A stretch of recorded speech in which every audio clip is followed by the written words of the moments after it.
sesuai dengan sifat dan karakteristik dengan mempertimbangkan aspek ekonomi, sosial, dan ekologi pengelolaan mangrove agar dapat diperoleh fungsi dan manfaatnya secara maksimal dan berkelanjutan. Upaya pengelolaan tersebut adalah dalam bentuk rehabilitasi lahan mangrove yang telah rusak dan konservasi sisa hutan mangrove. Agar pengelolaan mangrove lebih optimal, maka pola pengelolaan perlu dilakukan pengkajian lebih dalam melalui analisis permasalahan, kesesuaian terhadap peraturan perundang-undangan yang berlaku, kelayakan sosial ekonomi, kelayakan terhadap lingkungan, dan kelayakan teknis serta memperhatikan faktor penyebab kerusakannya.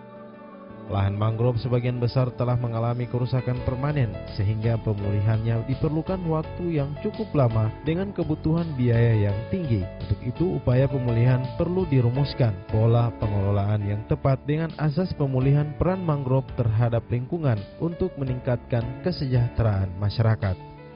Salah satu upaya awal yang dilakukan Pusat Studi Lingkungan Universitas Negeri Gorontalo adalah turut serta berkontribusi dalam pengembangan minat keilmuan dalam melestarikan kawasan mangrove melalui seminar nasional tentang penataan pesisir jalur hijau kawasan mangrove. Untuk hari ini kita lebih membahas pada fokus bagaimana penataan jalur hijau kawasan mangrove. Nah, rata-rata di Gorontalo yang luas itu di Pohuwato ya, area Pohuwato. Nah, tidak banyak juga kita temukan di survei beberapa kegiatan-kegiatan penelitian dosen maupun mahasiswa dan dari luar daerah juga mengkaji tentang konservasi khusus untuk kawasan mangrove yang menjadi difungsikan misalnya sebagai lahan tambak yang kemudian tidak dikonservasi.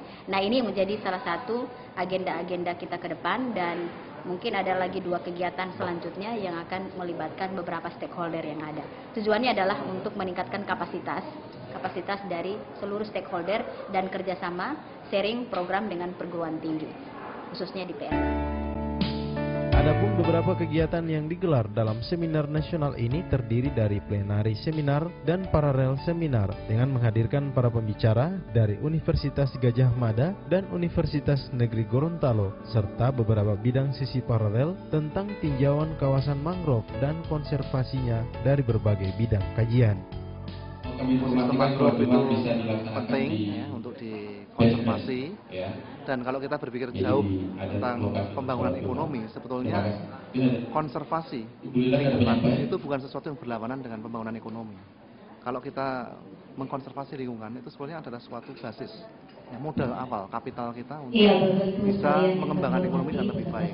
Jadi jangan dipertentangkan keduanya. Jadi kalau kita tahu arti penting lingkungan, arti penting penataan kawasan mangrove, kemudian kita tahu aspek teknis ya, bagaimana mengelola kawasan itu menggunakan teknologi yang ada, penginderaan jauh, sistem informasi geografis dan teknologi pemetaan yang lain, ini akan lebih efektif. Diharapkan memang dari hasil seminar ini memang melahirkan beberapa konsep yang memang konsep itu harus memang ada implementasi, jadi diterapkan gitu.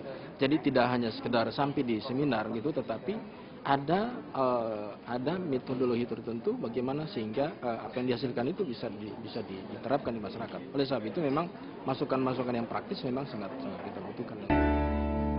Melalui seminar nasional tentang penataan pesisir laut hijau kawasan mangrove ini diharapkan agar seluruh stakeholder dapat memberikan kontribusi pemikiran dalam mengelola dan menata jalur hijau kawasan mangrove di Provinsi Gorontalo sehingga menghasilkan suatu proceeding yang dapat dipublikasikan. Tim Liputan Advertorial Mimosa Channel mewartakan.